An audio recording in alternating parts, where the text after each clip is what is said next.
BVI Floating Club welcomes you all to the wellness program. Today's subject is about diabetic awareness. Diabetes, is this dangerous or how to manage this?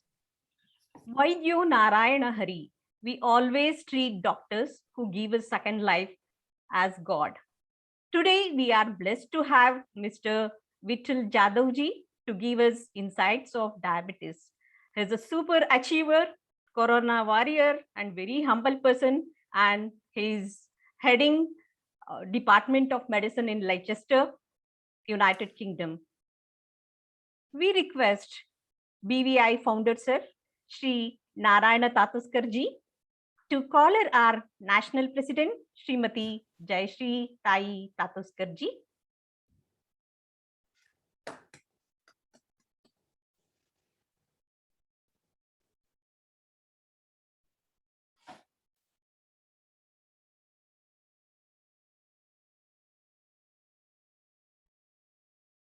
Thank you, Founder Sir. Thank you, Tai. You are always inspiration to us. Thank you. We request our National President to call the meeting to order.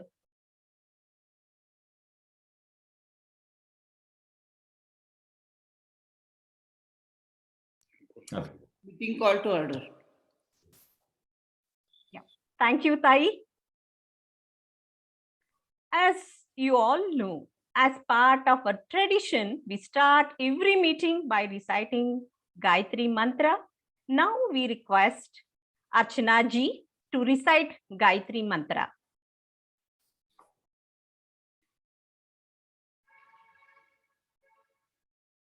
Sahana, please take over.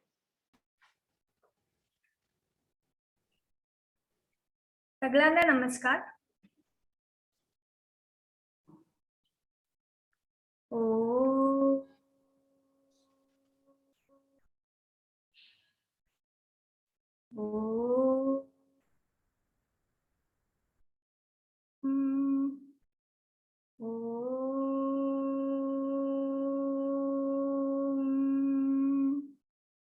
ॐ भूर्भुवस्वः तत्सवितुर्वरेण्यं भर्गो देवस्य धीमहि धियो यो न प्रचोदयात्.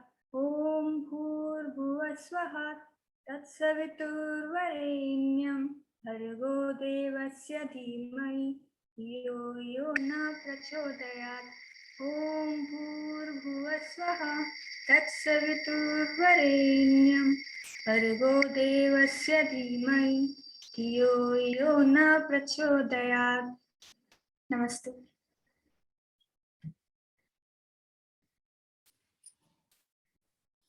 Thank you, Sahana ji.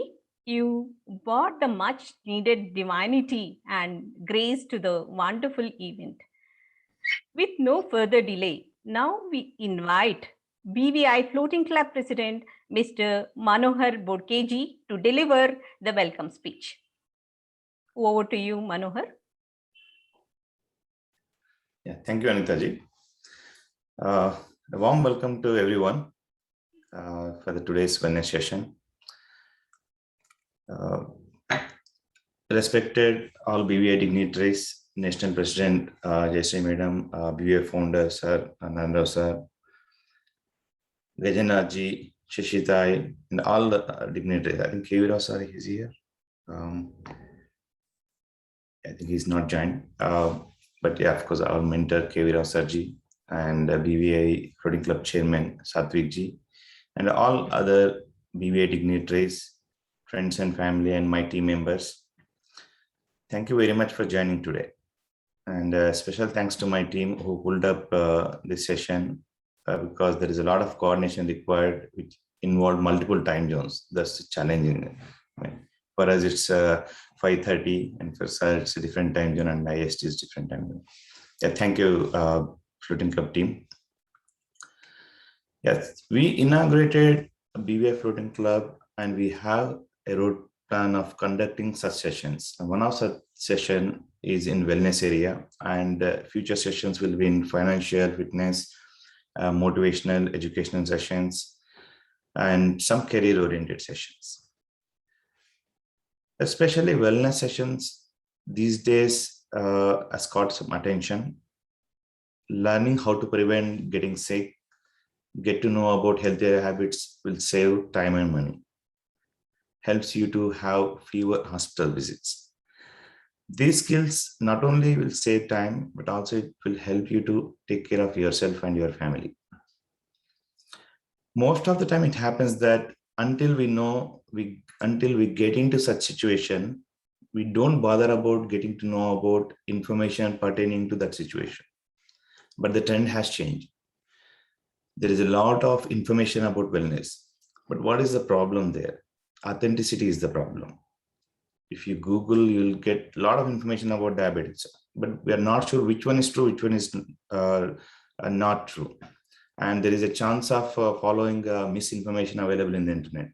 So today is a great day where we are going to have interaction with Dr. Vittal Ji, and you get an opportunity to ask questions directly. I thank you, Vittal Ji, for generously accepting our invite to deliver this session.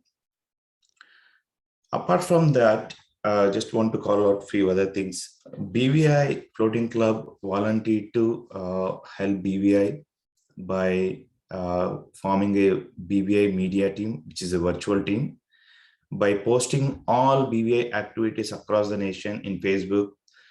It is equally important that what BVI Bandhus across nation are doing to the community. And I think we are achieving that. Some of the volunteers are joined to help us because maintaining posting FB, it's a time consuming in different time zones, in different places. We get posts from all the places from country. Thank you for all the volunteers. And we will definitely extend our virtual support to the convention, which is going to happen in Hubli, and we'll get all the announcement soon, I guess. Definitely, it's an exciting 16th annual convention. I like the name we're chosen. There is a lot of discussion about name, Sneh Sangam. It's a very nice name. Definitely, we'll give our extended support to the convention. Please let us know how BVI Floating Club can help. Our team is there in India, so they probably will be able to help physically, but whoever is not present in India definitely will help virtually. Thanks again for joining.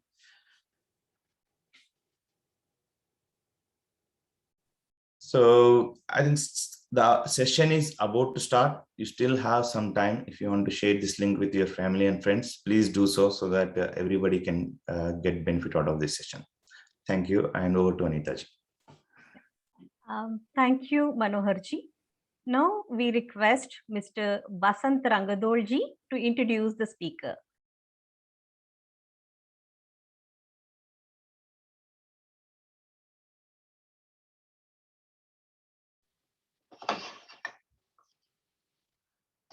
Namaste all.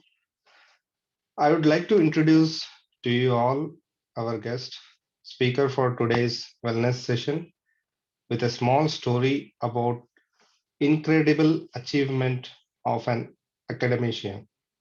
We have been introduced with the success stories of Bhavsars in business so far, and now we have the opportunity to know the Bhavsar who has excelled in academia.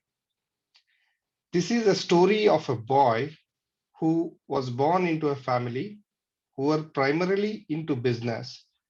Both of his elder brothers also followed business path, whereas our speaker for today chose a more intellectual path as he was blessed with academic skills.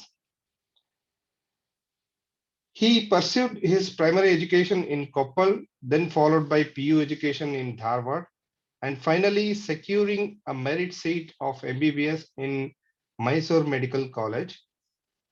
He did not stop here. He continued education with a one-year fellowship program and went on to pursue post-graduation in Scotland. throughout, he displayed his talent as a bright student, gathering accolades all along. His interests are in various fields. One such interest is his attraction towards Kannada. He is a die-hard fan of Dr. Rajkumar, Kannada movies, and so on. Also, there is a very interesting fact that himself, along with other doctors in UK and abroad, have invested in a Kannada movie.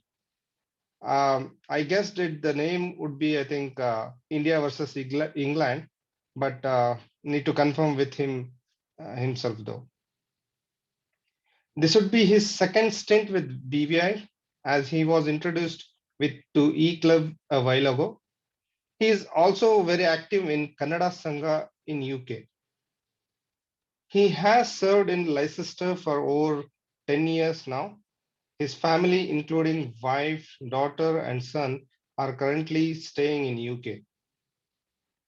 I feel strongly connected to him after knowing that his wife belongs to Rangdhol family. And here I would request all BVI members to welcome Dr. Vittal Jadhav, sir.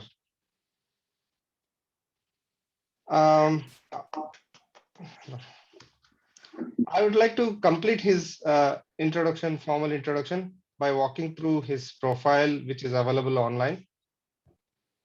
He is Dr. Vittal Jadhav, MBBS, MRCP, MRCPSG, FRCP, Head of Service Acute Medicine Department, University Hospitals of Leicester.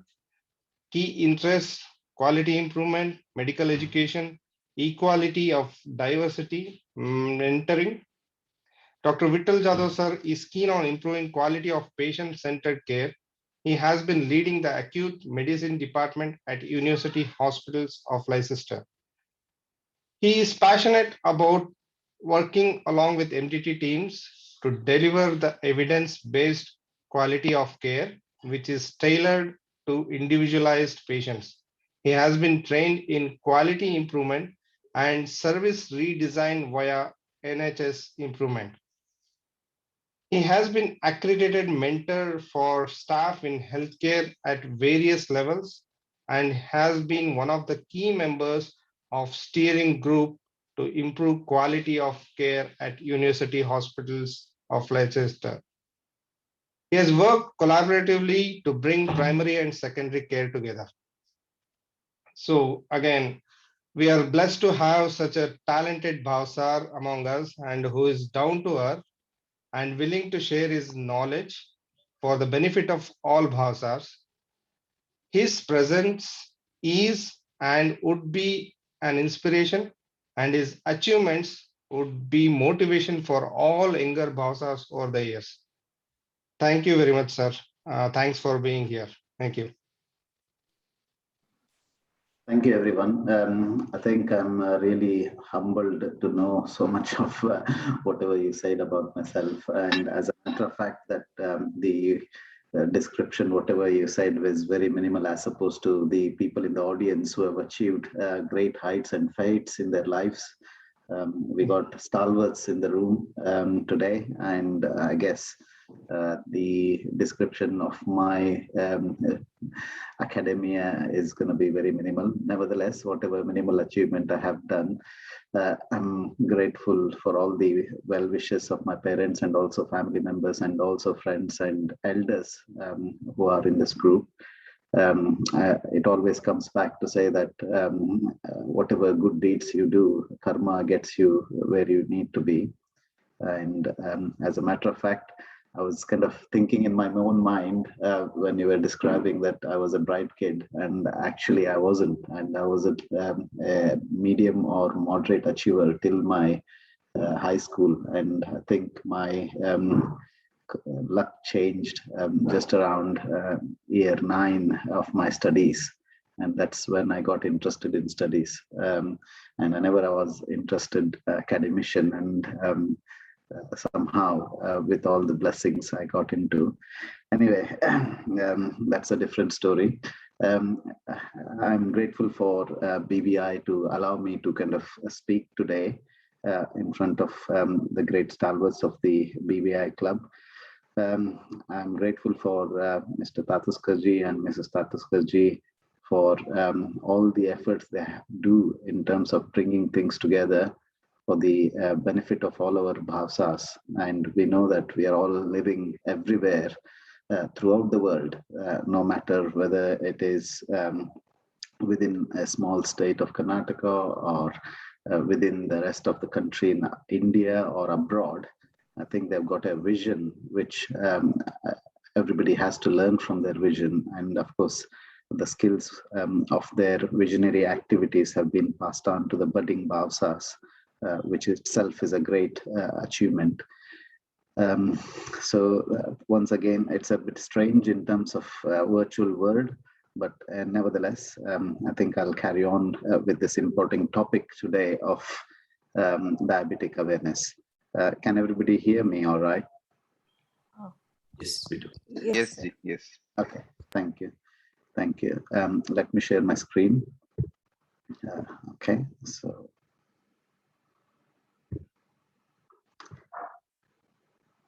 Are you able to see my screen?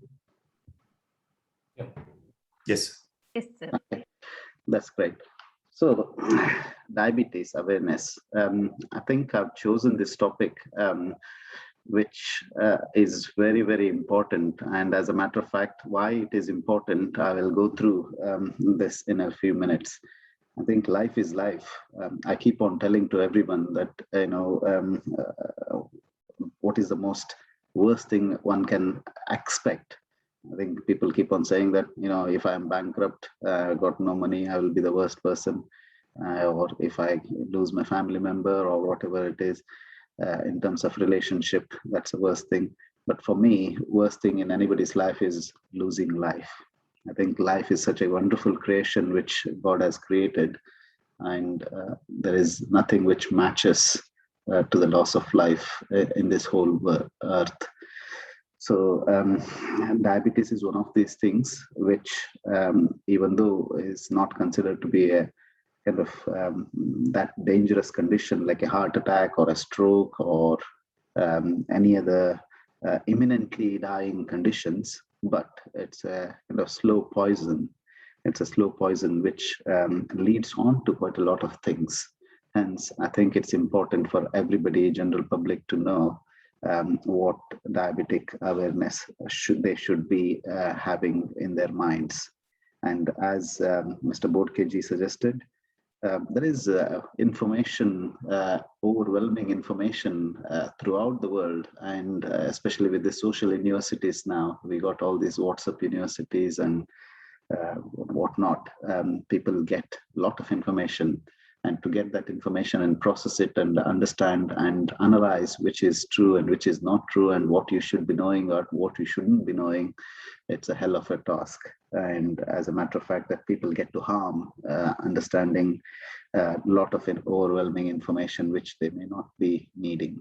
So nevertheless, I will just kind of go through the overview for today. I think this is probably what everybody is wanting to know today, rather than me saying that this is what I'm going to tell.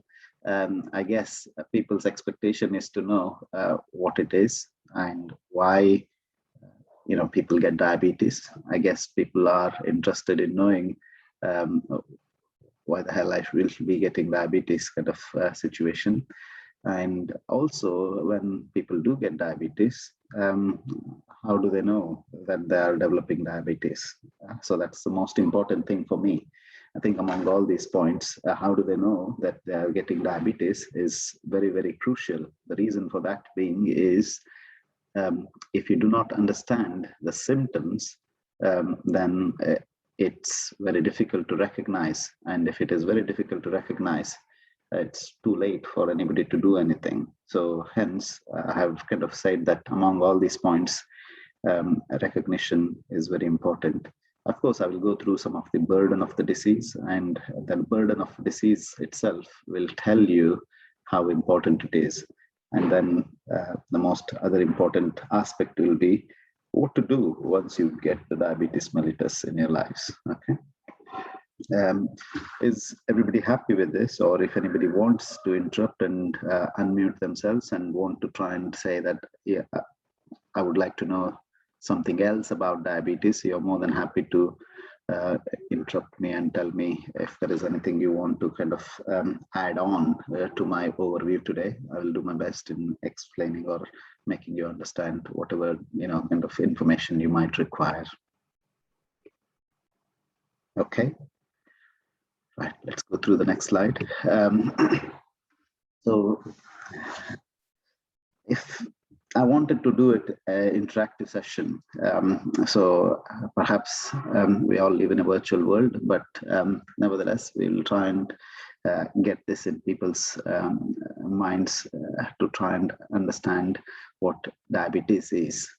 So in a kind of layman's language, I would say, everything, whatever we do, there is a system which has been created, which is beautifully managed and engineered by God.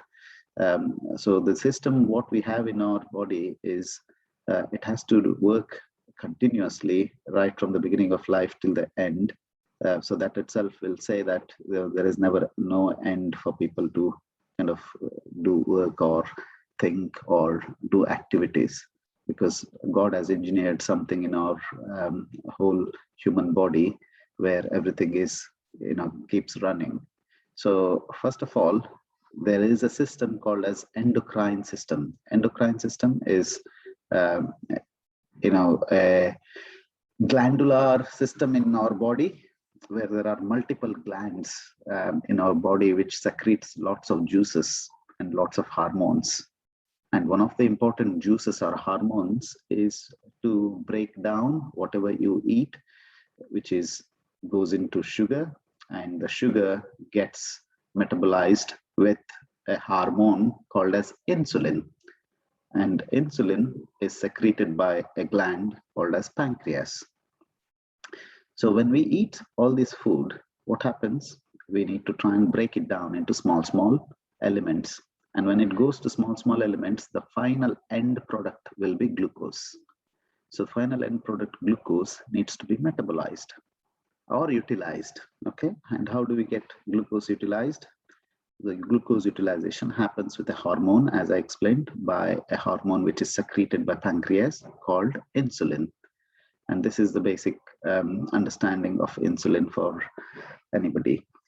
So in diabetes, this hormone, which is called insulin, either there is no insulin or there is less insulin in your body.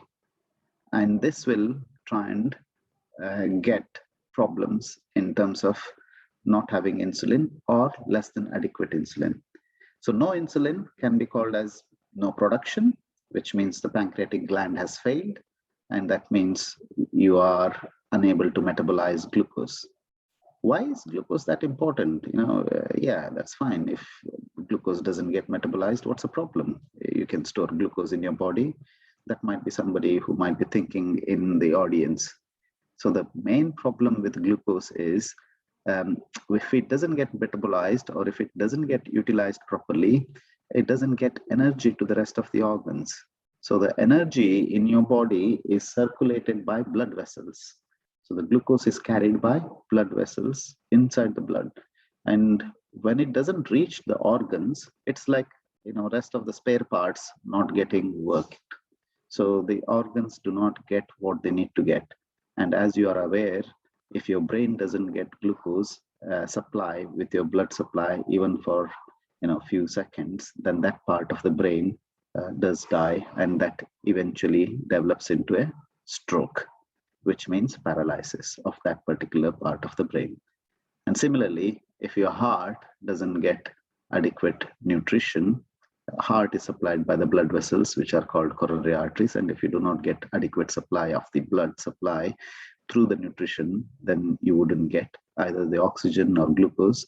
That part of the heart doesn't work, and then you get a heart attack. And similarly, for the kidneys, if that part of the kidney do not get the nutrition or blood flow, then that part of the kidney dies, and then people go on to dialysis. So that's all interlinked. And glucose, if it doesn't metabolize into its proper things, then you would get all the toxic substance accumulating in your blood and hence causing even more problems. I guess that is understandable now in terms of what diabetes is. So there are two types of diabetes, which is one I've described in a simple layman's term, which is saying no insulin at all, which means right from a very young age, people have to go on external insulin injections, and less insulin, which is, yes, I have got insulin over a period of time, it gets less and less in the body. Or the body produces insulin, but it doesn't get utilized in the body. And that condition is called insulin resistance. And that's where you get type 2 diabetes, which is later on in the age. It's not at the beginning of your age. So younger people get type 1, and majority of the middle age or older people get type 2 diabetes, where the insulin which is produced is not utilized properly by the body, or there is less than ideal amount of insulin produced in the body. I hope this has made everybody clear in terms of how diabetes happens. I'll just put down some slides here, which probably might be able to get into people's minds. I always believe that pictures are better ways of description than words. And I bet you everybody would have a great listening acumen, but the studies show that there has been very common perception that when you're listening, the amount of information you take is not going to be more than 33% of what somebody is saying. So which is, again, very well known fact. Hence, the picturesque memory is a little bit better. So what happens is you get your carbohydrates, which is mainly everything breaks down into glucose.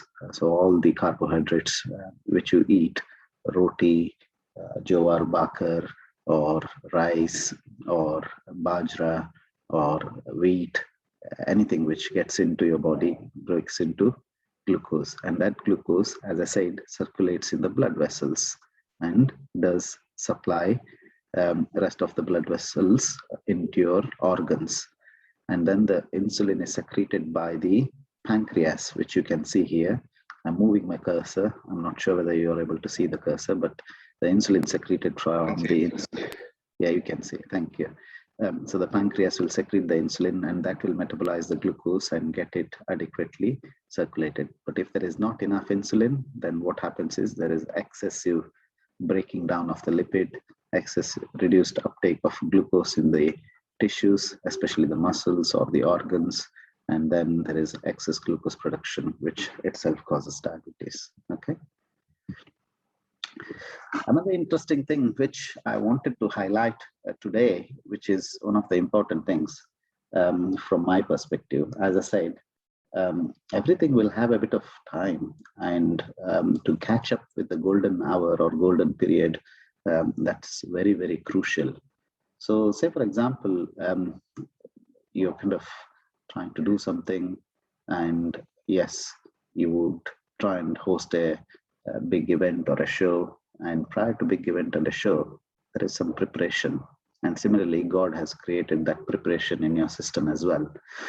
So this is probably the diabetes when the show is started, and prior to your preparation, there is a pre-diabetic condition. That means, say for example, you got a BVI annual conference, which is coming up soon.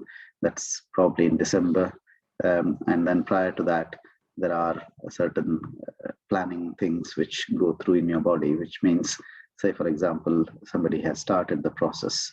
So that's where the sugar levels are in normal range. But prior to getting into the diabetic range, there is an in-between range called as pre-diabetes. So that means that condition is still not called as diabetes, but that's heading towards diabetes. And to catch up this condition in this pre-diabetic golden hour or golden period is very important. And that can last for a few months or years. Nobody can predict that duration.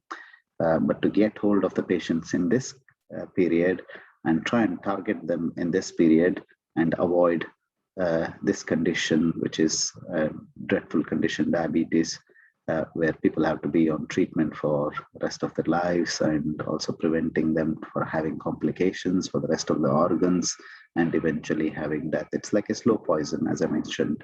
So to try and get hold of this pre-diabetic stage, I think you all need to be very, very, very careful and aware why that is important to recognize this condition. It's, again, as I explained, is a characteristic presentation where the blood glucose levels are a bit higher than normal, but not yet high enough to be classed as diabetes. And what constitutes pre-diabetes and what kind of measures you need to be taking to try and get to understand pre-diabetes, you will try and understand as you go through my slides, okay? So just to try and explain the extent of pre-diabetes condition, the studies in United States had shown in 2018, which is just about 2 years prior to Corona and everything started.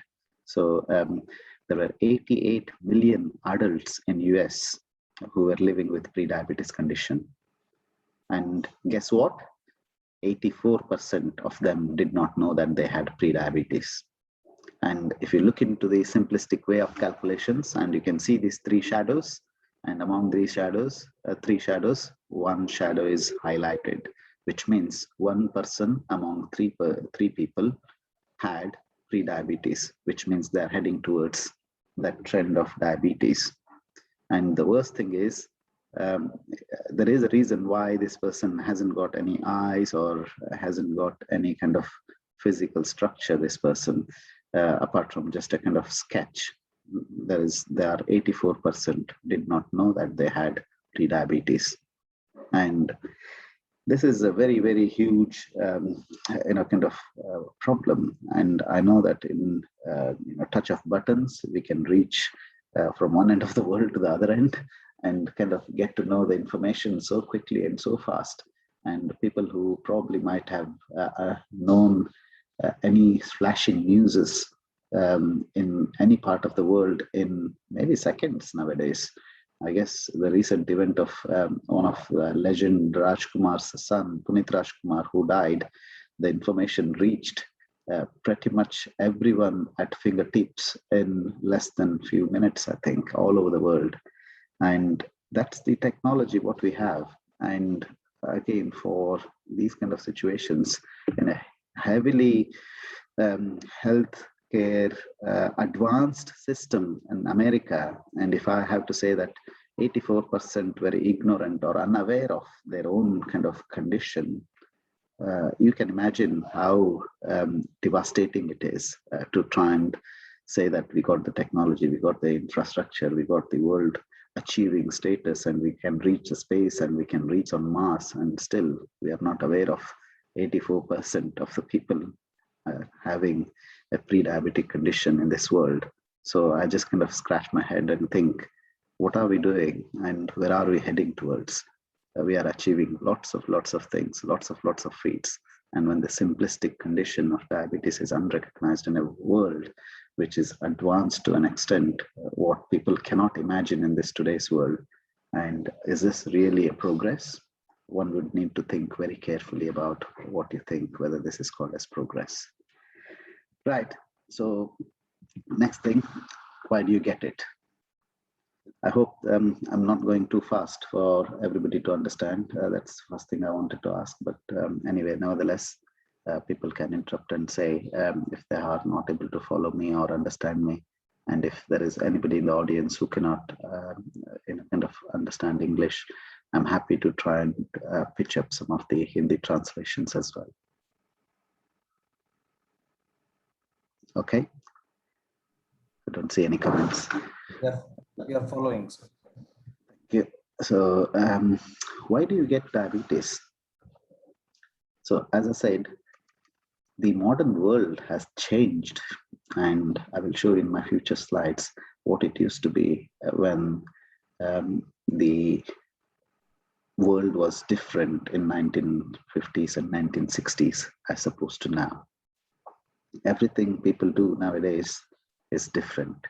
And no matter whether it is kind of your eating habits, your lifestyles, your way of thinking, your way of mobilizing, your way of doing activities, everything is different. So the insulin production and insulin resistance can be defined to certain things. One would say that genetic contribution is one of the reasonable explanation for lots of such situations. And the biggest kind of war against this humanity is less exercise and too much of intake of calories and unhealthy foods, which have gone in over a period of time in the last few decades. And people do not understand that our forefathers who used to have that kind of eating habits, which they would try and work out those calories which they had eaten in the either farms or daily activities or doing hard work. And now we do not have that kind of attitude or mentality of sweating ourselves. And the main reason for that is modernization and the way how things are set up all over the world, and everything needs to be as easy as it can be. And no matter how much we try and propagate and explain, people do still find doing any hard work for exercises is not the kind of active motivational thing for many people. I'm not saying about the exceptional people. I do understand there are lots of people who go up to walks, gyms and everything despite their age, whatever it is. There are majority of them, when I'm saying it's a majority of them who have got these eating habits, which is unhealthy and less of exercise. So how do we know that we are developing diabetes? Some of the signs people do get, and these signs and symptoms can last for a little while. So for one of the things in type 2, which is what we develop in the later on in the life, type 1 is no insulin, which is easily detected in the beginning of their lives, which is people are usually kids. And in the kids situation, their sugars will go very high and they will have that metabolic problems in terms of feeding and all those things, and they will get to know very quickly while they are still young age, which is sometimes less than 10 years or less than 20 years of age. That's a separate aspect. But the biggest aspect is the type 2 diabetes, which is a big burden to the society. In their middle life, which is sometimes can be 40s or late 30s, or people who've got predisposing symptoms with weight or family histories, they start to lose a bit of weight and they will feel too much of thirst. And all these symptoms, what I'm describing, are because of the excess glucose you have in your body, which you cannot metabolize. If you think in your mind, when I said something earlier on, the mechanism and the pathophysiology, that should try and explain you why these symptoms happen. Excess glucose can also in your body, if it is not utilized, if it's not delivered to your head, then your brain doesn't get the adequate nutrition and you get headaches and you get dry mouth because it's too much of glucose in a system. What it makes is dryness in your mouth, and it can also make you feel unceasing hungry, which means we call in medical terms polydipsia, polyphagia, polyuria, which means you're trying to eat too much, but that doesn't still settle your hunger. You're trying to go to the toilet too much, which is where people with diabetes will be passing too much of urine with sugar because of the osmolality, where the osmolality makes your kidneys to kind of just drain the sugar through your urine, and too much of thirst, which is you want too much of water to drink. So that's your main symptoms to work for.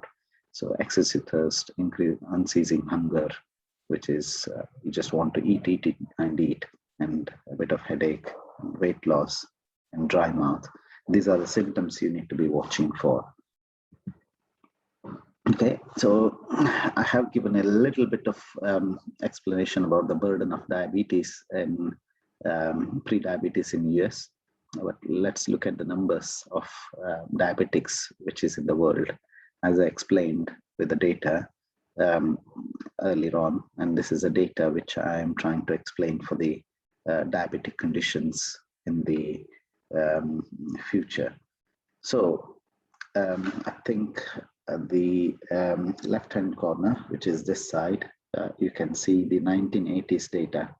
The total number of diabetics were about 108 million people who had diabetes. In 2014, that number quadrupled and it went up to 422 million. And by 2040, it should say, it's 10 is missing in the bottom, and that number will go up to 642 million diabetics. So you can understand how the bubble of diabetes is growing as ever. And one can argue that the population as well is growing as opposed to 1980. But nevertheless, the proportion of disease growth is disproportionate to the population growth. Now, there is some interesting things which I kind of hear from my friends. Apparently, what they keep on saying is, oh, diabetes, this is a rich person's disease, or okay, this happens only in the Western world, or we Asians, we eat healthy diet, like we eat all the things which our forefathers used to eat. We don't get diabetes. As a matter of fact, the studies have shown a contrasting thing. Asian or Indian individuals have a very, very high predisposition to type 2 diabetes, which can develop at a very younger age, and a lower BMI. Lower BMI is, say for example, if somebody thinks that high BMI people with obesity can get diabetes, as a matter of fact, Indian individuals have got this predisposition to get diabetes even though they are thin, so as opposed to Western countries. So that's a very, very interesting thing for people to be aware of.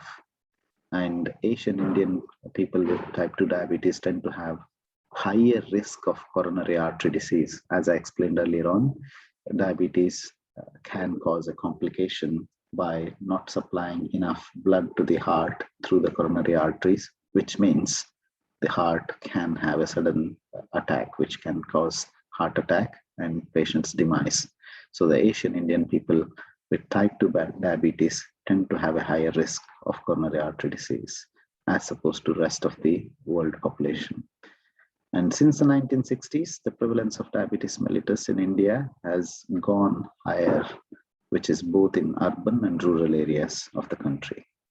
And it has spread to all the socio-economic strata. And if I go to the villages sides in India, people would say, oh, diabetes, that's only in the towns. We don't get diabetes. We work in villages and all those things you get to hear. But as a matter of fact, that diabetes hasn't stopped making inroads in the rural areas as well. And the South Asian population living in UK are up to 6 times more likely to develop diabetes type 2 than the other white population. And there are special measures we put in place in United Kingdom here to try and target the South Asian community, to try and understand and develop awareness of diabetes, which is, as I explained earlier on, is a slow poison. So this is a graph of how the worlds with economy-wise have shown response to diabetes. So in the bottom, I'm afraid whether you can see properly or not, and this end is 1980, and this is 2014. And the red line is for the low-income countries. As you can see, everybody is trying to climb up. The green is the low middle income, and the blue is the high income, and the yellow is the upper middle income. So the high income countries have shown progress, but because of the awareness and the measures they take, they are kind of not progressed as one would have imagined to be on the top of all the countries, but they have gone below the rest of the countries. As a contrary, low-income countries have overpassed their high-income countries with regards to the prevalence of diabetes in these countries, which means there is a lot more to be done in developing countries to be made people aware of what diabetes is and how they need to tackle this, because Western world is understanding it better and they're trying to get the curve down, which has taken quite a lot of time, but still they are trying their best to get the curve down. This is an interesting map which has been mapped against the diabetic measures, which is a prevalence of diabetes in India. So prevalence is how many people have had diabetes during the time. And sorry, can I continue? Yes, please. Okay. So this is in 1966 to 1975. Towards this left-hand side is the rural prevalence, which is the number of people who had diabetes during 1966 to 75, as opposed to this is urban. So on this side is the urban population. And basically, if you compare the diabetic prevalence in India in the rural population in 1960s to 1975. So say, for example, Orissa had 1.2% of the rural population prevalence, which means percentage of people who had diabetes during that period of time in the rural areas. And in the prevalence of diabetes in 2014 in the similar rural areas has gone a bit higher everywhere. As you can see, there's lots more places who have developed diabetes, and especially in the urban areas, there's been significant, like Bengaluru now has got 12.4% of people having diabetes, as opposed to 2.3 in 1960 and 1975. You can see the contrasting difference with regards to the metrics. So in olden days, in Bengaluru, there were only about 2% of population who might have had diabetes, and now almost 12.4% have had diabetes, which is 5 to 6 folds higher than what it used to be. So there's definitely increasing trend, and one could argue to say that, you know, there has been lots of other population metrics and other things which have changed, but this is totally disproportionate, and it's a percentage rather than a sheer number. So the problems which I had mentioned earlier on in type 2 diabetes is about an etiopathogenesis, which means etiopathogenesis is about what causes diabetes. As I explained, the Asian Indian phenotype has got a bit of higher predisposition for people to develop diabetes. And the clinical profile, which you need to try and understand, is genetic predisposition. We cannot blame our forefathers for what genes they have given us or blessed us with, but there are quite a lot of environmental factors which we need to kind of consider taking into account and trying to target them. So economic prosperity, which has given lots of people to eat quite a lot and do less, that's again is not a right thing in the current situation.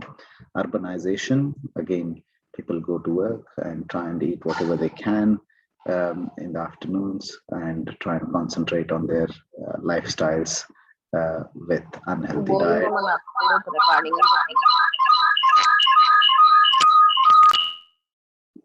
So nutrient abundance, high intake of refined cereals, and low intake of dietary fiber, fruit and vegetables. And these are all the predispositions which people have to try and understand. These are not the right things to do. You got to have your systematic way of eating and making sure that the nutrition is given utmost importance, and along with that, your exercise and ability to try and deliver what you can. As people do think, how do I do that? There are several things everybody can choose within their own lifestyles, whether it is by taking home cooked food, which is healthy, and making sure that there is a fruit in there, and there is a high fiber diet in there, and eating on time, or stretching up for an hour or something, in the evenings, and all those things which are very important. And the problems with Asian prevalences is there is a high waist circumference and high BMIs and high prevalence of dyslipidemia and early beta cell defects. These are all can contribute towards complications of diabetes. So why diabetes needs a thorough looking at by a specialist? Because diabetes can be causing damage to various organs, and among those important organs being eyes, where you develop retinopathy. The eyes are supplied by very small blood vessels. As I said, the small blood vessels in the back of your eyes contribute quite a lot to your vision. Diabetics get affected if the sugars have been poorly controlled for a long time. Those vessels get affected, and what we get is retinopathy, where our vision gets down and people will not be able to see properly in their life, and people can become blind. And in the brain, if you do not get adequate supply in the brain, then there is a risk that, as I explained, you can have a stroke, and that means physical function of the body of one side might be kind of gone, and whether it is loss of speech, loss of mobility of one side of the arm or leg, you can develop a stroke. And similarly, people can get even catastrophic events with the heart, where if the blood supply to the heart gets compromised, people get sudden heart attacks and they can die. And similarly with the kidney, you can get what we call as nephropathy, where the kidneys start failing. And I know that there are two kidneys, but over a period of time, the function of both the kidneys get reduced and people go on to dialysis or transplantation of the kidneys. And nowadays, what we do is when the kidneys fail, as medical therapy, we try and replace the kidneys with a transplant. And along with that, we also put a new pancreatic transplant as well, which means the pancreas can deliver new insulin system to the body, and where people can have both the kidney and pancreas transplant at a time. So which is what the modern way of dealing for complications. But nevertheless, one should understand before the transplant, the rest of the body would have been damaged with the ill effects of the diabetes. Okay. And then the blood vessels in the arms and legs, they can cause nerves and things like that can be damaged, and people might get ulcers in the foot. And ulcers in the foot, one you can imagine what will happen to their legs. They will end up in what we call as Jaipur legs or artificial limbs, and that itself is not only a burden to people's individual working abilities, but also it can cause a very, very damaging cost to the exchequer for the budget of the country. And it's not only about the lost days of people's activity, it's also about the function of the country. So the worldwide GDP losses were estimated to be 1.7 trillion from 2010 to 2030. So you can imagine the extent how this problem can cause for people's economy and the world's economy. So preventing diabetes, as I said, eat healthy, making sure that you include lots of time in trying to choose what you are going to be eating. I don't want to go in detail about what you should be eating and what you shouldn't be eating, but it's important for you to understand that healthy eating and exercise are very important. And you probably might have seen this picture quite a lot of times in WhatsApp or web and social media. Everything used to be like this in the past, where our rest of our equipments were fat and we were not. But now we are fat and our equipments are not. So the simplistic way of thinking how the prevention or remission needs to be brought in the condition once it develops. And once you've developed this kind of either pre-diabetes or diabetes type 2, the first thing we advise is weight loss to try and prevent personal fat threshold. And that means a situation where hyperglycemia means too much of sugar in your system is to normoglycemia, which means a sugar is in the reasonable amount of production in your body, which is utilized in your body. So hyperglycemia is diabetes, which is where you've got too much of sugar in your body. Normal glycemia is adequate sugar, where you have utilized adequately in your body what is required. So to get from here to here, the weight loss does help in terms of getting your liver fat decreased and decreasing in pancreatic fat, thereby effective metabolism of your diabetes.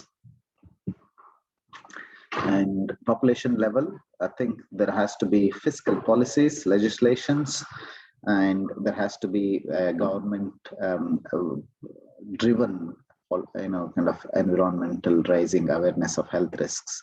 And to give an example, what Western countries have done, and especially in Scotland, where I used to work previously, and I'm now in England.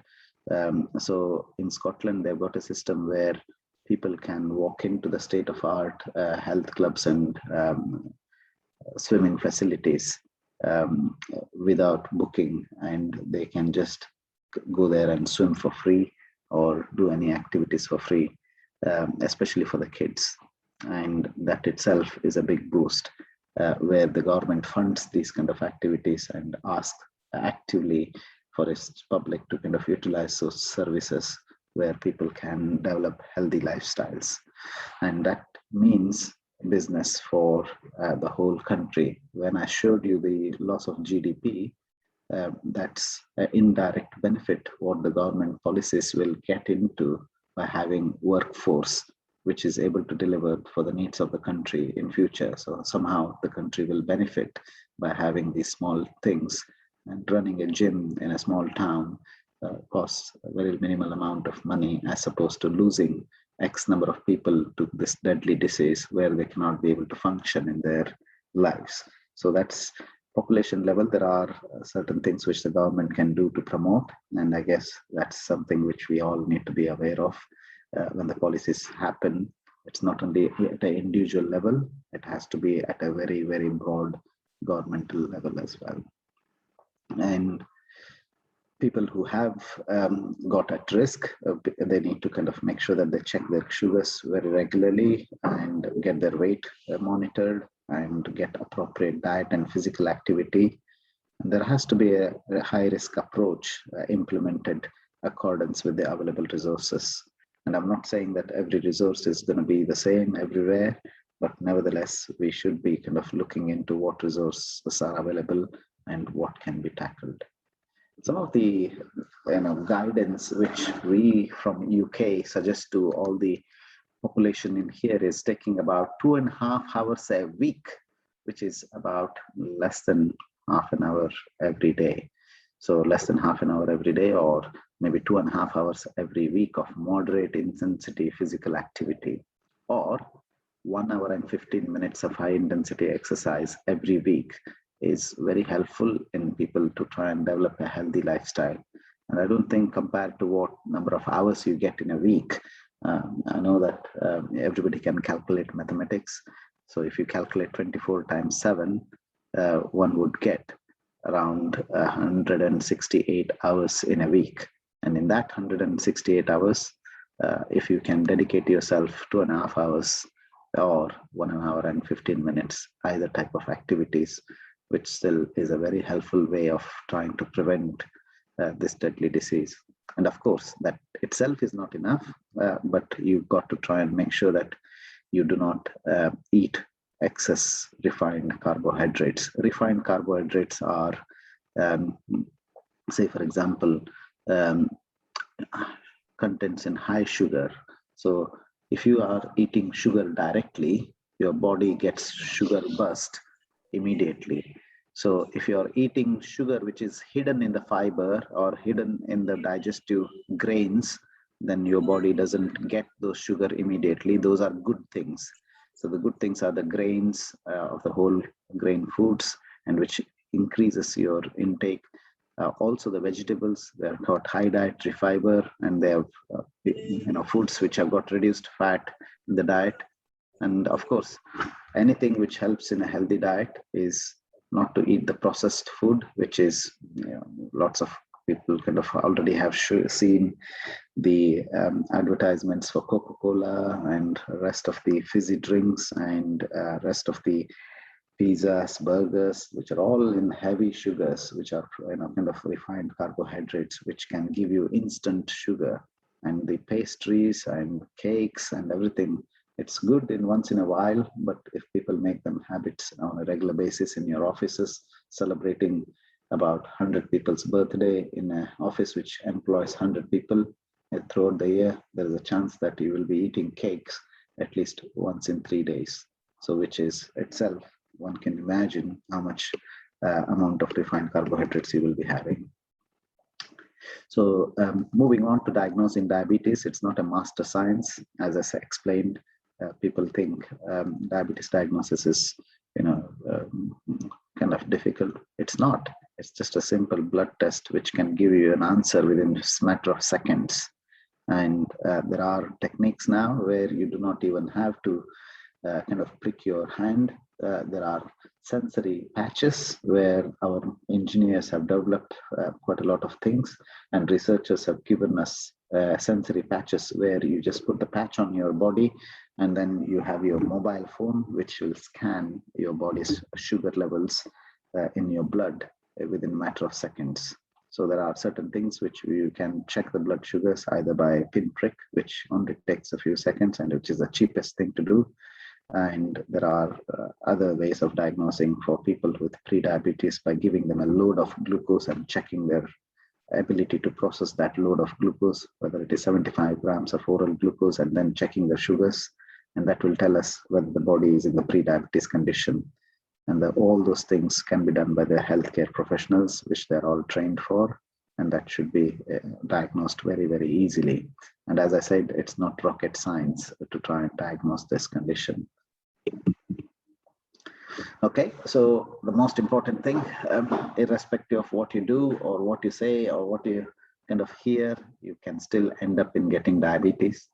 And no matter what situations you are in, once you get diabetes, the first thing I would say is do not panic.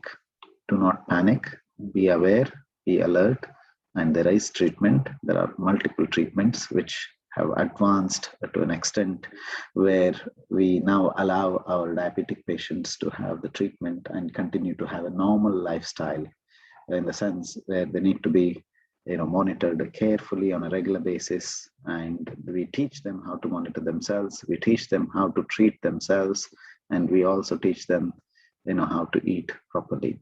And just to give a kit of kind of snapshot with regards to how diabetic patients behave nowadays in United Kingdom.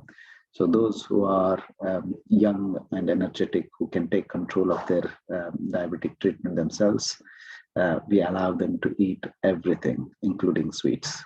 And we also allow them to kind of burn out those calories and also utilize the insulin in the right amount of proportion, what they eat out, so that they can check how much they've eaten and they can exactly inject, or there is a pump which can deliver in a programmed manner to give them insulin as it is required.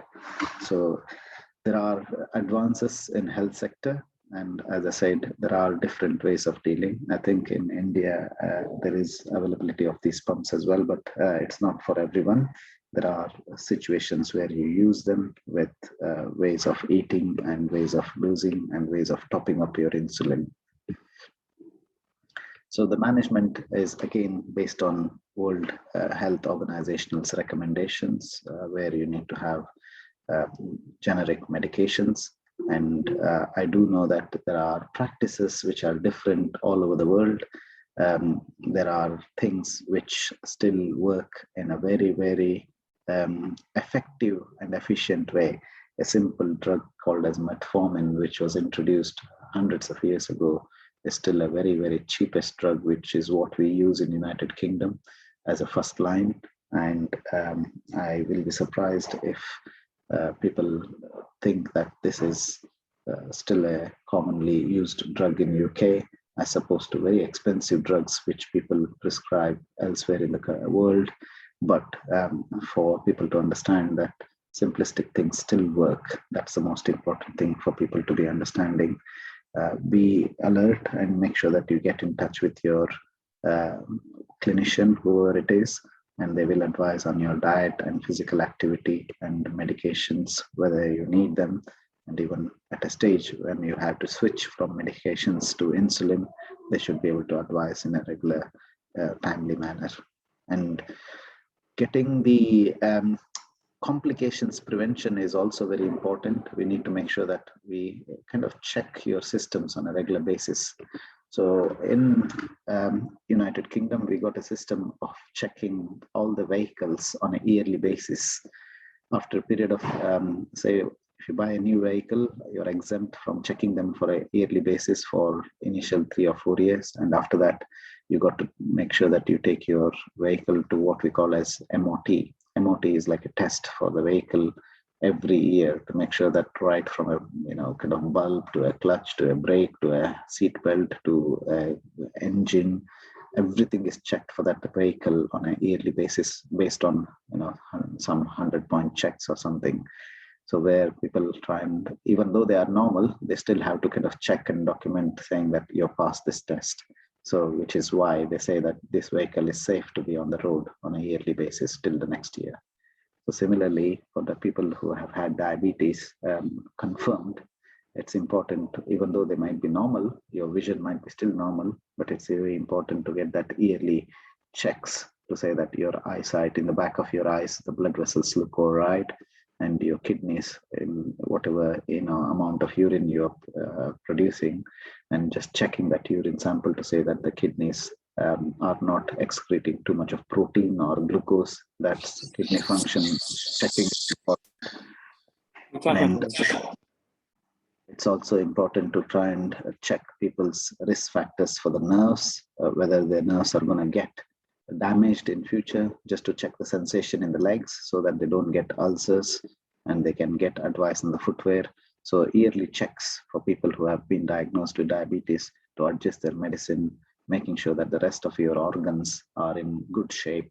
And if there is anything developing sooner, where you can get to recognize those complications and treat those complications, and again, make your system into a drivable, pleasurable experience for rest of your lives, is very, very important. Hence, I gave an example of that MOT test, which we conduct for all the vehicles in United Kingdom. I'm sure that there are people who get their vehicles serviced, but your body and your life is much, much more valuable than your vehicle.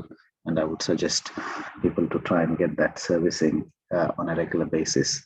And hopefully that should make people to be understandable why you need to go and see a doctor on a regular basis for conditions which are chronic conditions. So insulin, low-income countries have got still to pay quite a lot for their insulin as compared to the Western world. But again, there is a little bit of socioeconomic problem in terms of payments for insulin and things like that.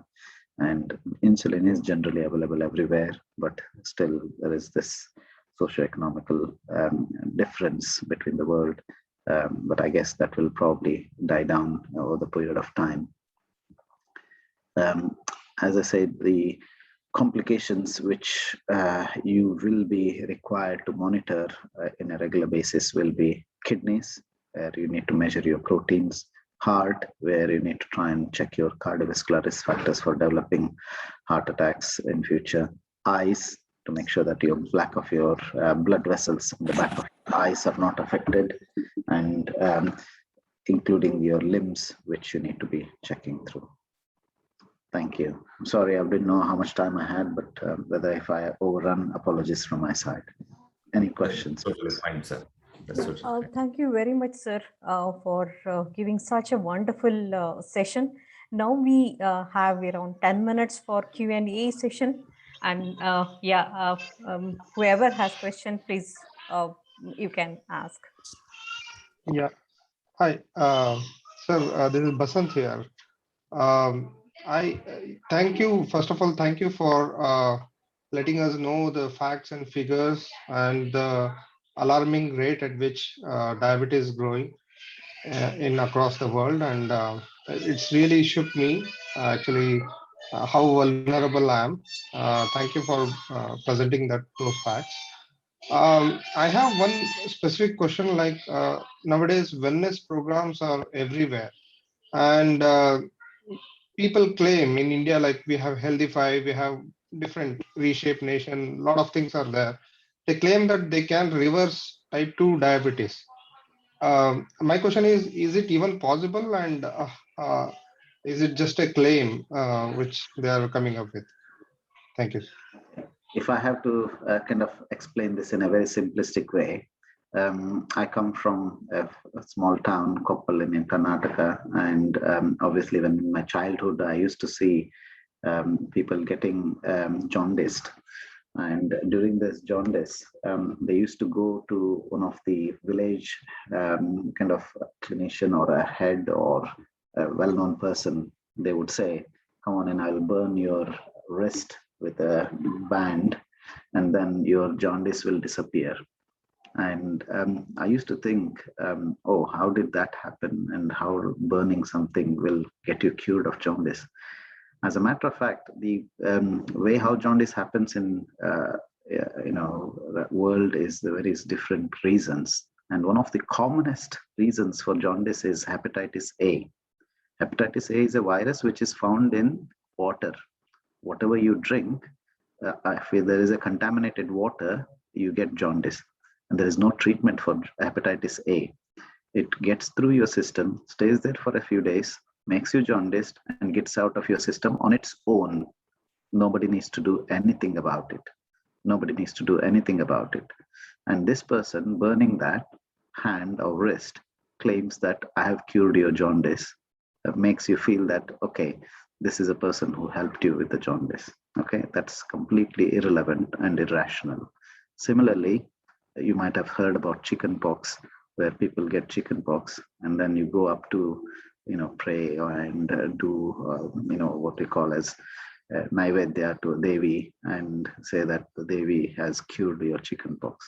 As a matter of fact, chicken pox is also an illness which is self-lasting for a week or 2 weeks or less than 2 weeks. And even if you don't do anything, the herpes virus gets out of your system on its own. So, and then saying that, okay, because I made offerings to a Devi by giving yogurt rice or curd rice, and I got cured for chickenpox, that's a claims. So in diabetes also, you may need to understand, not all the diabetics are in a similar spectrum. As I explained, there are people who are pre-diabetics, okay? So them kind of making their adjustments with their lifestyle and things like that, things get improved. And there are people at the extreme of diabetes where they've got too much of sugar in their body. They do need insulin, and without insulin, they cannot get things worked out. And there are another spectrum of people who need just a little bit of pushing of their pancreas to secrete more insulin. And I'm not saying that there is only drugs which can do that. And there are other measures which can kind of improve your pancreas to secrete more insulin. And this group of people are huge, okay? And pre-diabetes are huge. And then you target those population, and because they're already well, they're not kind of unwell, you diagnose them with diabetes and say that, yes, I have treated your diabetes by giving you some placebo, whatever it is, and I don't want to mention, but some placebo, and it has worked for you, and you're not diabetic. First of all, where you're diabetic, maybe you're just borderline, or you have changed your lifestyles and health. And that kind of things, they are the marketing catches, and which is how people get to those things. And having said that, there are quite a lot of natural remedies as well. Like you might have heard about Karela. So Karela or bitter gourd, which kind of triggers your pancreas to secrete more insulin. And there are lots of Ayurvedic substances, and we got our rich natural history right from the days of Sanjeevani. There are lots of Ayurvedic stuffs which can trigger your kind of secretion of insulin, and those kind of situations do help. And I wouldn't take anything with a pinch of salt unless you get a proper research into that product and trying to understand what kind of double-blinded studies or research, how many people they have used on, what are the results, and has everybody been kind of cured. So I would try and look for the data first. And as we do for everything, people keep saying, and the best example of the health, kind of situation has been the COVID. And everybody claimed that COVID has been cured by remdesivir, COVID has been cured by X, Y, and Z drugs.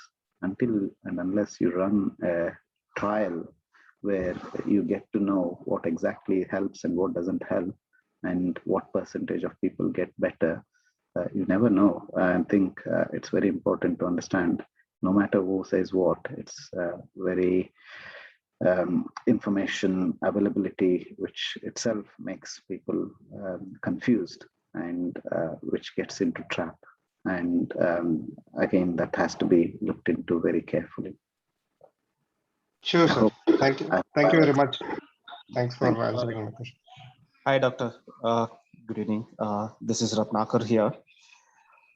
So I think we talked about more about this pre-diabetic. If you could, I think for everyone's benefit, if you could let us know the pre-diabetic range, actually, the sugar levels, what should be the actually for pre-diabetic actually?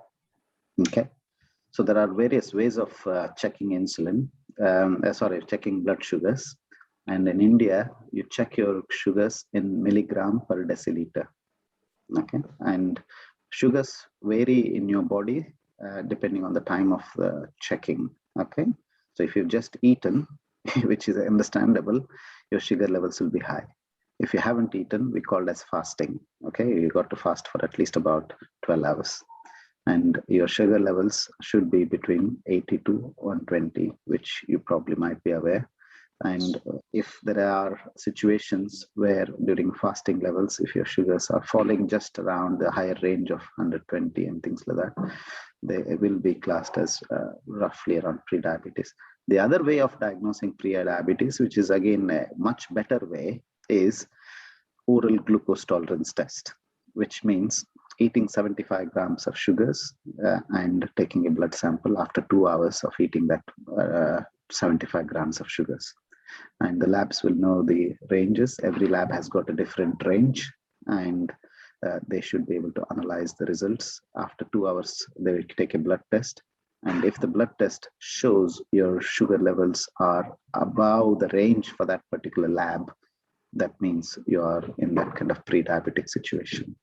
So I would advise, again, go into the reference ranges of each and in every individual labs to understand whether one is pre-diabetic or not. And I wouldn't want to make a blanket statement of sugar levels for every lab is different. And you got to kind of take it generally with regards to the level of sugar level you would have. In United Kingdom, we check sugars in millimoles per liter, which means our sugar levels are usually around range of 7 millimoles per liter in your blood. So in India, we check it in milligrams per deciliter, which I say around 80 to 120 is what we say is the range for fasting levels. After food, doctor, for pre-diabetic? Yeah, that should come down after food to below, because the range is between 80 to 120. Even after food, it should come between that range. Fasting is a better way of understanding your sugar levels in your body. And I think that gives a little bit of benchmark and understanding how your body is behaving to the sugar load. Got it. Thank you. And see, two more people have raised their hand. Lakshmi, you can shoot your question to the doctor. Good evening, sir. I have a question. Basically, is diabetes caused by stress? And if the answer is yes, is it a permanent, or it is only during the period of when we have this stress or hypertension? Okay. So that's not a difficult thing to answer. Stress, what is stress? I think people have got their own ways of understanding what stress is. And as everybody has got that kind of ways of behavior, stress can cause lots of things in your body system. And I have seen people just eating too much when they are stressed. I've seen people eating not anything when they are stressed as well. So there is no relation between diabetes causing stress, but it's the other way around. where people who are stressed eat, too much, and then they develop, or they eat unhealthy food and develop diabetes, as opposed to stress itself causing diabetes. And people who get diabetes worry a lot and then think about what's going to happen. And it will be like a small, we call it as a kida in your back of your head, which will be eating your brain. Oh, I got diabetes. I need to take my tablet. I need to make sure that I eat properly on time. Or I need to try and find something which is, it's afternoon, lunchtime. I still not finished my work. Or I need to take this thing. That itself can cause as a repercussion for people to have stress. So as opposed to stress causing diabetes, I think it's the other way around, where diabetes can cause stress in people's lives. Thank you. Thank you. Yeah, Ashok, can you shoot your question? Yeah, my question was, sorry, good evening, sir. My question was on the same line, but what happened as soon as the person knows that he has a diabetes, the person get into the depressions. Okay, I see a lot of my own surrounding. It takes almost 6 to 7 months to accept that okay, they have a diabetes. Okay, so how to deal with that as soon as the person knows that he has a diabetes? How to in the surrounding, how we can deal with that person so that we can? It is not a big worry like that. There are different personalities. Thank you very much. I think there are different personalities, as I've explained. Everybody takes life in their perspective. And as a matter of fact, that if a train is missing, or if the train is going from a platform in the next 5 minutes, somebody who has got that mentality, oh, there's only 5 minutes, I need to rush. Okay, there's some kind of people with that mentality. And the train is probably moving in another 30 seconds. And a person knows that he can make it in 10 seconds, and he will be still having a smoke outside the train station, saying that, oh, relax, man, it's still another 30 seconds. I only need 10 seconds. There's a perspective for everyone. Okay. And those people who got proneness for stress and managing stress, they've got their own ways of thinking. And again, nobody can change person's perception as per se. You cannot kind of keep on saying to them that, you don't need 5 minutes, you won't be stressed, but you can try and understand his perspective as well. He needs to go in time there and sit inside. He got to do his rituals, and he will be thinking, oh, this 5 minutes, it's too much for me. And the person who's on 30 seconds kind of thought process, who's still outside, is relaxed. Okay, it doesn't matter. And his mindset is different. And he just says, oh, I'll jump in 10 seconds. There's no problem with that.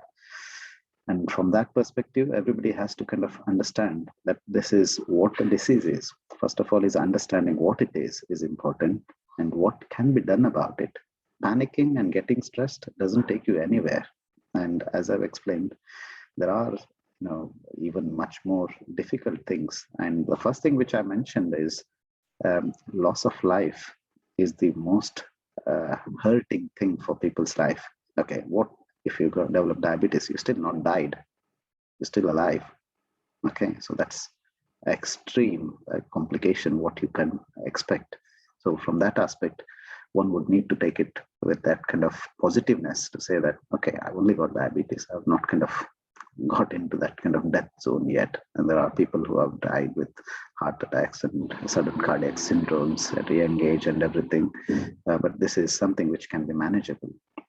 So the mentality needs to be trained for individuals. And I wouldn't say, it's an easy task for a clinician or somebody to try and change somebody's mentality. One would have to imagine whatever thought process they will have, it has to be their own inbuilt, and it has to be their own adopted thought process, where people need to try and encourage themselves to get to know the reality and tackle the reality as they would with any situation.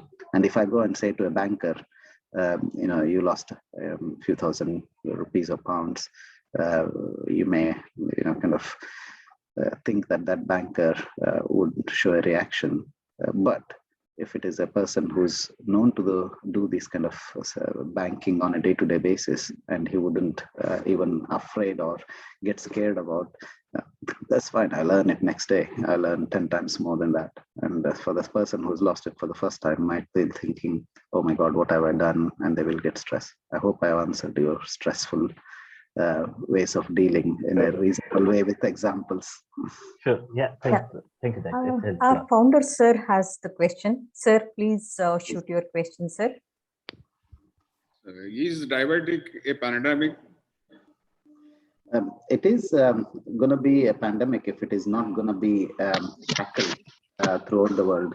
So everything has got its own perspective, and the way how things are moving, as you have seen, it's not going to be classed as pandemic as of just now. But if people do not tackle the way how diabetes is being looked into in future, our future generations will head towards that pandemism.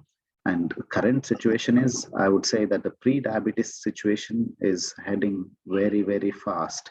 And as you can see, 1 in 3 people in US, if they have got pre-diabetes condition, which is not a diabetes, not diabetes yet, but just in the pre-diabetes situation. So it is going to be a pandemic if nothing is going to be done. But currently, it's not classed as a pandemic yet.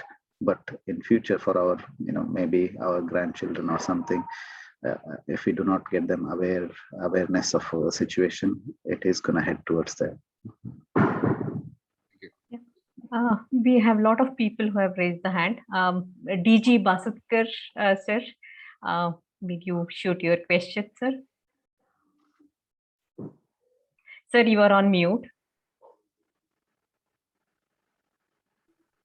Can you hear me, sir?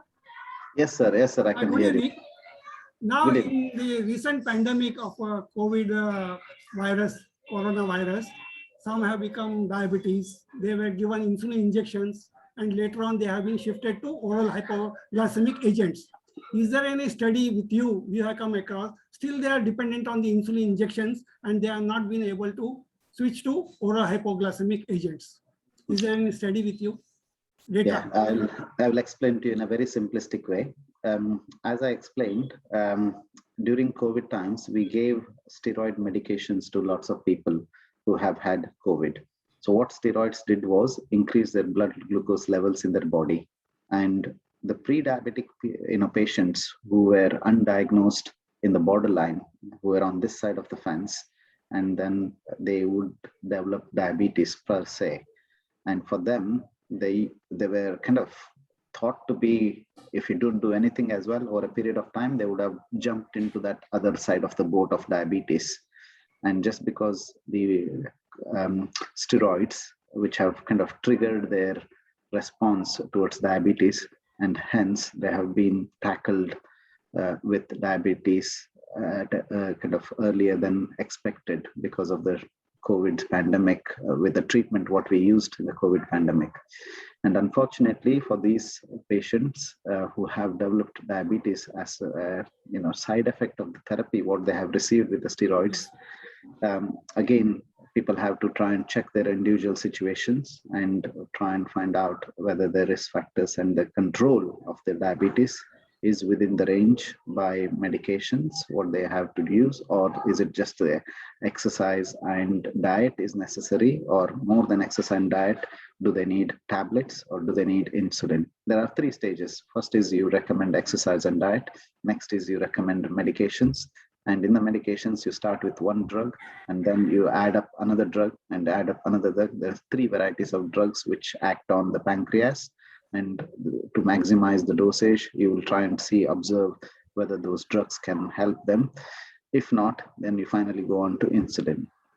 So I don't know the individual circumstances of that particular person's, but clearly COVID has given the predisposition to diabetics by getting to the diabetic line from the pre-diabetes to diabetes, mainly because of the treatment. One of the treatments which we used is the steroid treatment, which is dexamethasone. Sir, just to give me my introduction, sir, I'm a retired professor of biochemistry from Government Grand Medical College. Thank you, sir. Thank you, Mr. Basatkar. Very pleased to meet you, sir. Very pleased to meet you. Hope that answers your question. Yes. I know because of this pandemic, some of my patients, they keep on asking me, how long should we keep on getting injections? When will we be able to shift to hypoglycemic agents? I think I would recommend them to kind of get in being a biochemist, I can explain them. Yeah, average blood glucose sugar level checked for every Yes. 3 to 4 months, and then they may be able to try and come off the insulin if they are in the range. And if they are in a very high range, then I would recommend them to continue the insulin. Okay, sir. Thank you. Thanks for Thank you. There are still more hands. We'll take 2 more questions, sir. If you, we are taking a lot of time of yours. You know, you are a busy doctor. Ramani Tekale, will you please shoot your question to the doctor? Yeah, good evening, doctor. Am I audible? Yeah, of course you are. Of course you are. Yeah. Thank you. Thank you so much, sir. I wanted to ask, what is the first symptom or the alarming sign one should not ignore? Because ladies, they do not take care of themselves. So would you please suggest what is the first sign that we should be aware of, the symptom, or I should be clear for that? So first of all, I've said some of the signs which are excessive thirst, okay, and eating too much. You will feel hungry, which is called as polyphagia. So polyphagia is, you know, you've eaten for your rest of your period of life, maybe amount of food which has been normal to you. Say, for example, you eat 2 rotis in the afternoon and maybe some breakfast and maybe some rice in the night, kind of things. That's your habits. Yes. And all of a sudden you change your habits to maybe eating 3 to 4 rotis in the afternoon and then getting hungry again within an hour. So that's called polyphagia. So you've eaten, you still get feeling hungry, like you want to eat, you feel hungry again, and you drink water, maybe half a liter, and then 2 glasses, and then within half an hour again you feel thirsty, again you drink more. So that's polydipsia, which is the sugar in your body, which if it is excess makes you to keeping drinking more and more. And polyuria, you go to the toilet maybe just before bed and then wake up in the morning and go to the toilet for urine. But what happens is, one of the good indicators is people start to wake up in the middle of the night 2 or 3 times. So that's again, too much of sugar in your body makes you to wee, go to the toilet too much and make you wee in between the nights. So that's polyuria. So polydipsia, polyuria, polyphagia, which is what the medical terms are, which are the signs of and symptoms of diabetes. One would try and think that those are the kind of warning signs you would like to kind of be aware of. And of course, measuring your, BMI, or maybe checking your weight regularly. And if you're putting on your weight or losing weight, that's also one of the indicators. But those 3 things, polydipsia, polyphagia, and polyuria, they're very important for one to be understanding. And as a matter of fact, what I keep on recommending people is that MOT aspect. So after age 40, if there is a diabetic family history, I would try and recommend everybody to get checked their blood sugars, which is a simple test, and it shouldn't cost much.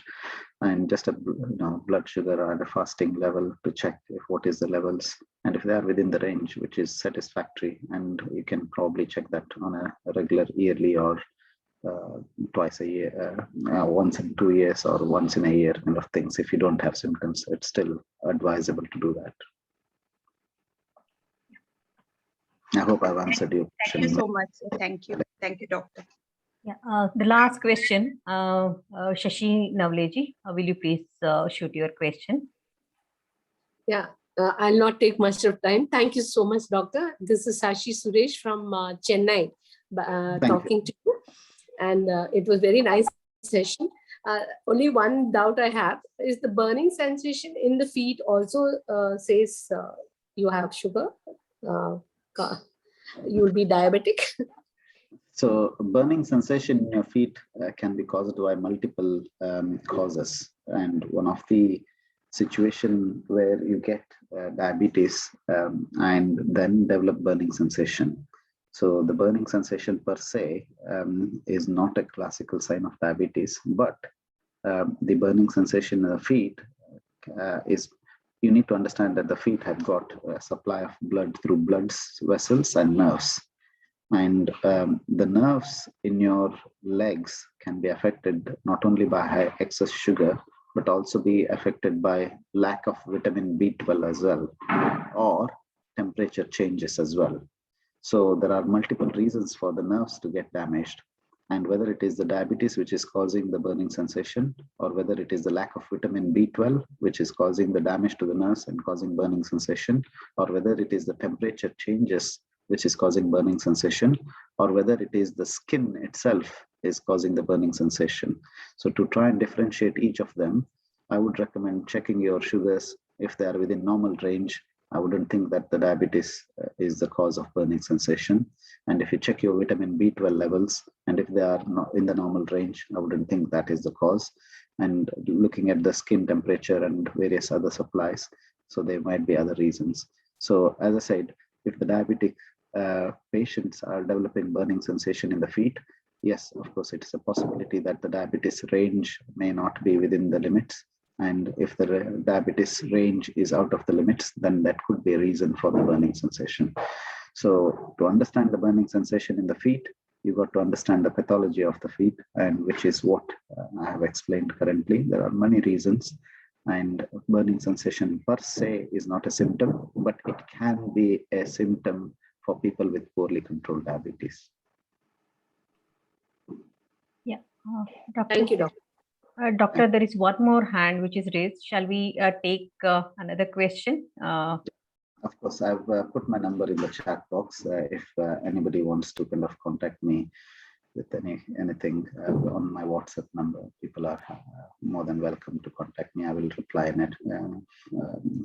the time which is allowing me, but I'm happy to take questions. Thank you. Okay, the last question, Doctor. Yeah, Yamuna Prabhakar, can you please shoot the question? And this is the last question. And as Doctor said, rest all the questions you can post him to his, he has given his number, and which is in the chat box. Thank you. Namaste, Doctor. Namaste. FPS will be for last 2-3 years. It is ranging from 109 to 111, 118. And I'm a hypothyroid. And also, I feel very thirsty. And night also, I will be taking sip of water. And as a result, many times I have to get in the night for loo. And my vitamin D as well as vitamin B12 are less range. Is it advisable to go for any medicines? I'm not taking any medicines.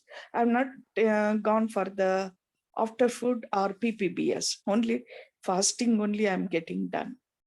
Once in months or once in a year. Okay, so first of all, let me kind of give a perspective about how diabetes should be monitored. So you probably might have all been aware of photographs and videographs.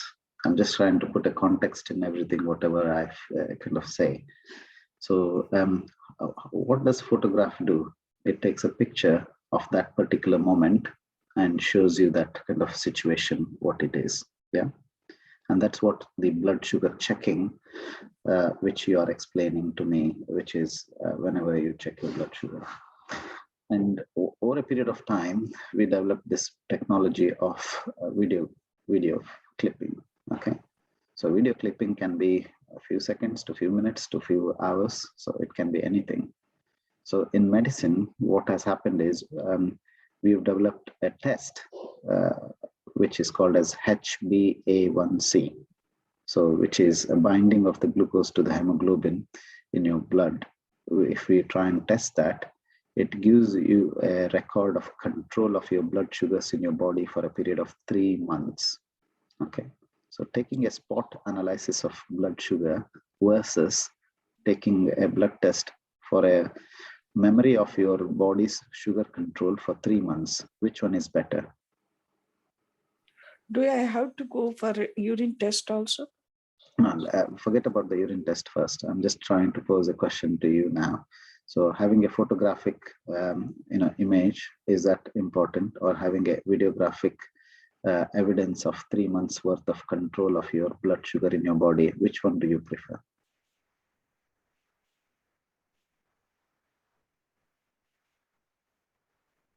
I would have gone for 3-month average blood test of your body's sugar control, which is called as HbA1c.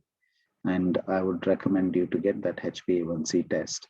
And that range, if it is within the range, I would advise, apart from dietary and exercise, nothing else needs to be done. And if it is out of the range, then I would advise treatment. And again, for anything, I would try and go for the local clinician who is available. There are plenty of clinicians in India as well, and they should be able to advise you on that. And with regards to your vitamin levels and things like that, it's always advisable to keep your vitamin levels within the range. And there are lots of other hidden benefits of having the vitamins in, within the range, whether it is for your proteins or any other metabolism in your body, and whether it is for the kind of sensory and nervous system functioning. There are various different vitamins which we need. Especially for the bones, we need vitamin D, and for the nervous system, we need vitamin B12, and for the eyes, we need vitamin A. So all those things, I would recommend you to visit a local clinician and get your blood test for HbA1c for the diabetes, and get your vitamins checked and replace appropriately, and manage your healthy lifestyles. I hope I've answered your question. Thank you very much. Thank you very much, sir. You have patiently answered most of the questions, and still we do see a lot of people have questions, and that shows the interest that you have created giving such a wonderful session, Doctor. Probably we'll arrange another session from you. And because benefit of time, though we had asked for 1 hour, it is exceeded another hour also. So those who have questions, please you can send some questions to doctor through WhatsApp. And now we'll request Ratnakar Undaleji, who is a director of BVI Floating Club, to deliver concluding note. Sure. Thank you. Thank you very much. Good evening, Doctor. This session was very important actually for us because as everyone knows, during this pandemic, COVID plus this diabetes, it led to a lot of complications actually. First of all, COVID itself is a greater challenge actually, plus this diabetes caused much more complications actually. And that's when I think these sessions make sense for everyone to understand how much it is important to understand that what is diabetes, and especially how we can curb during the pre-diabetic condition. And as you said, it's nicely said, a golden period actually. And I definitely agree with that, because that's where we have to start the treatment quickly, so that we are curbing that actually, at least to some extent we can control. But definitely, as you said, our lifestyle is key here actually. So one is we have to get out of this sedentary life, because most of us, we are at home now. I think we have to do a lot of exercise, and the other thing that was suggested is the food habits actually. So more of dietary fiber food, low carb and fruits. I think that's the key that we can all, so whether it is diabetic or pre-diabetic or whichever condition is there, the main mantra is like the lifestyle actually. That's what I understood from doctor, that the overall everyone has to follow is to their lifestyle actually. We have to get out of this situation, especially during pandemic. I believe everyone has to do the exercise and go for the dietary, the fiber dietaries. That is key thing, because the numbers that I saw when doctor was giving, it's like 108 to 600 million plus. I think that's number itself is telling us that where we are heading to. And I think this is the right time for us, because we don't know what is there in future. Actually, we don't know what virus is going to come. So I think it's right time for us to keep ourselves healthy and to work towards it actually. And the best part is, as doctor said, the basic thing is keep a tab on it. So do the regular checkups, go to your doctor. So as doctor was also saying, that we are overwhelmed with all the information and people try to do many things actually. So I think it's better to contact your respective doctors and get treated at the early stage. So thank you, doctor. And the best part I enjoyed is like you showed how it impacts the GDP as well. For a country like India, it's like youth is the key thing, right? So, and youth itself, if they undergo this diabetes at the early stage, I think definitely that will impact the world's economy, and for every country, it becomes a boon actually.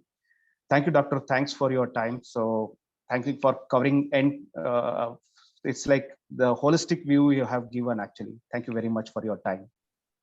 Thank you, thank you. I'm grateful for all the team and especially the founder, president, and the whole of BVI and all the BAVSAs. And as I said, happy to be contacted anytime for the sake of BAVSAs. And I've put my WhatsApp number in the chat box, and I'm more than happy to answer if anybody has got any individual questions.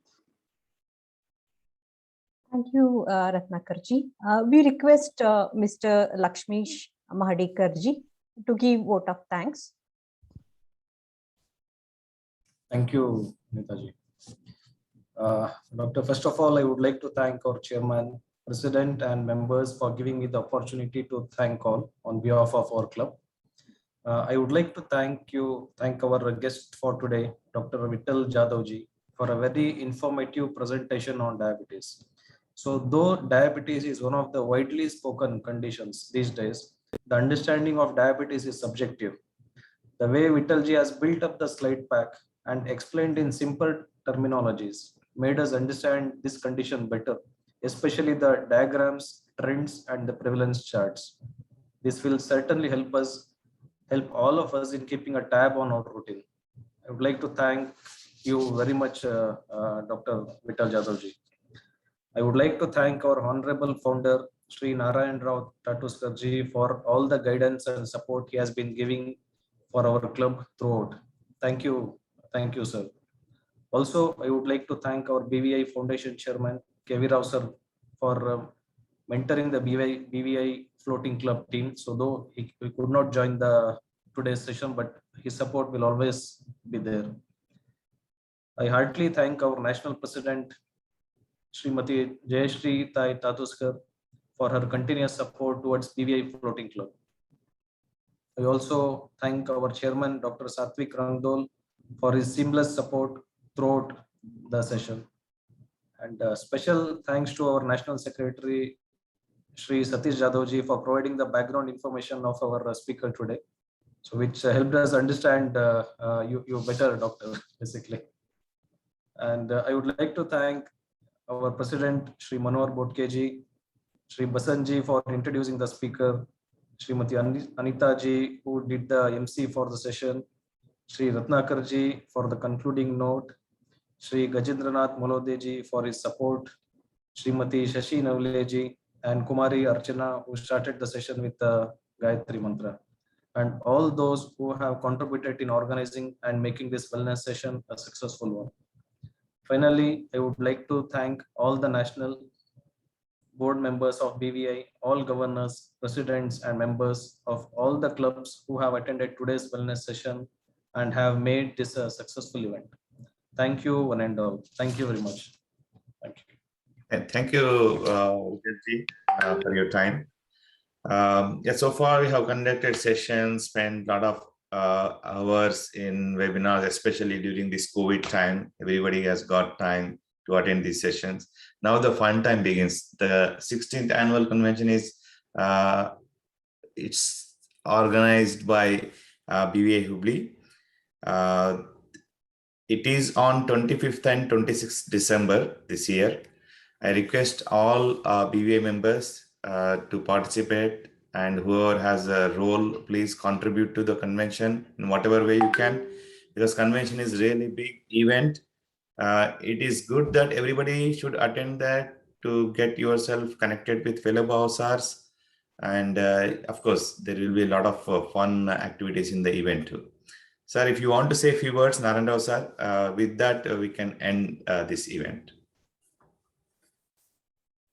You are on mute, sir.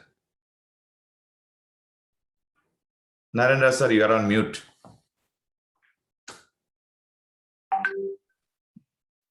Unmute. Yes, I unmuted. Can you hear me? Yes, sir. Yes. First of all, I thank Dr. Vittal Jadhav ji on behalf of BVI Floating Club. I express my thankfulness to you for accepting our invitation and taking out your time for our talk show. Thank you, Floating Club members, for organizing successfully such a wonderful webinar. And I wholeheartedly invite all of you to attend our BVI convention on 25th to 26th December 2021. Please do come with family and enjoy the conference convention. I hope all the Floating Club members will join this great event and make it successful. Thank you. Thank you so much. Thank you, sir. Yeah, once again, thank you very much, Doctor, for providing such a good, wonderful information. And thank you everyone for attending this wonderful event and making it successful. And we wish everyone have a very nice weekend. Thank you, Anisa. Thank you, everyone. Thank you. Thank you, everyone. Nice program. Thank you, Manoharji and all the team. Doctor, thank you very much. Thank you, sir. Thank you. Founder sir, thank you, sir. Thank you, sir.